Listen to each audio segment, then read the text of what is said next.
the fulfillment of Acts 2:17 to 21.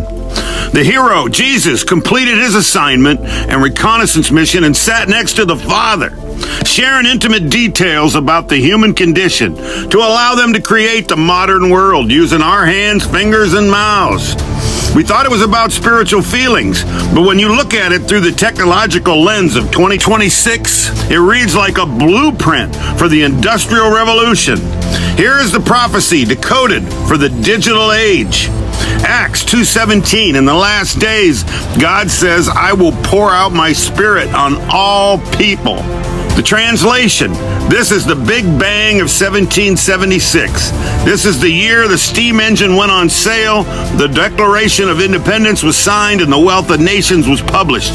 It was made possible because the programmer, Jesus, wiped the sin virus with the antidote, his blood, and cleared the channel between the Trinity and humanity. This opened the floodgates for a global download.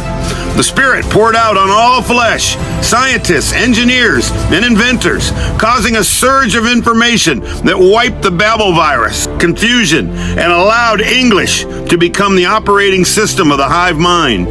Your sons and daughters will prophesy. The translation, prophecy means predicting the future. Think of me as a 7-year-old watching Super Bowl II on a black and white TV. I was mesmerized by the Raiders. In that moment, I prophesied over my life. I'm going to do that one day. And I did. Think of the millions of young people who prophesy. I will be a doctor. I will run in the Olympics. I will be a lawyer. We are a generation that speaks our future into existence.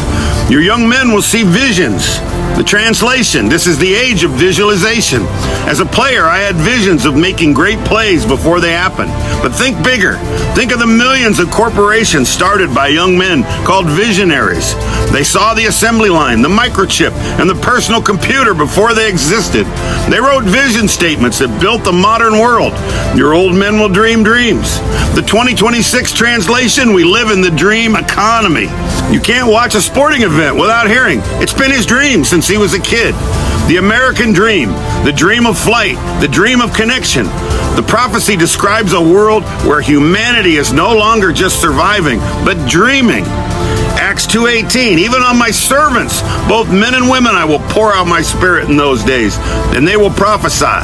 The translation, this confirms the universal access. For centuries, the church fathers said only the holy men had the Spirit. But God said, no, I'm pouring it on my servants too.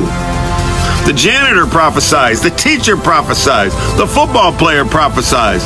The barrier is gone because Jesus died for the sins of the whole world. Now, eternal life is a different matter. You need the Jesus patch to get to the Father's house once your avatar dies. Acts 2:19, I will show wonders in the heavens above. The translation, look up. What do you see? Jets, satellites, rockets. We have filled the sky with metal angels flying at Mach speed. These are literal wonders in the heavens that Peter could never have imagined, but the Spirit saw clearly. And signs on the earth below. The translation, look around. What do you see? Cars, trains, nuclear submarines, the modern power grid, and the greatest sign of all, the information superhighway.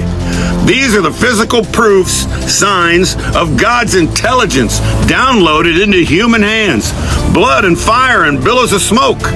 The 2026 translation, this isn't just a metaphor. This is the 20th century. We saw the world wars. We saw the Holocaust. We saw the atomic bomb create a literal pillar of fire and smoke that changed the world forever. The prophecy predicted the glory, the tech, and the horror, the war, side by side. And what we're seeing in Iran today. The sun will be turned to darkness and the moon to blood before the coming of the great and glorious day of the Lord. The translation, we have seen the eclipses. We have seen the blood moons. The stage is set for the great day. Maybe that day isn't just a date on a calendar. Maybe it's tomorrow. Now that the digital mountain is fully connected, the day when all flesh can use the smartphones in their pockets to see the return of the King live. Whether he appears over China or Jerusalem, the whole world will witness it together. Acts 2:21, and everyone who calls on the name of the Lord will be saved. Translation, this is the purpose of the machine. God built the internet, the satellites, and the grid for this one verse, so that everyone from the skyscraper in New York to the village in Africa can call on the name of the Lord. That is the hope. That is the goal, and that is why we are here.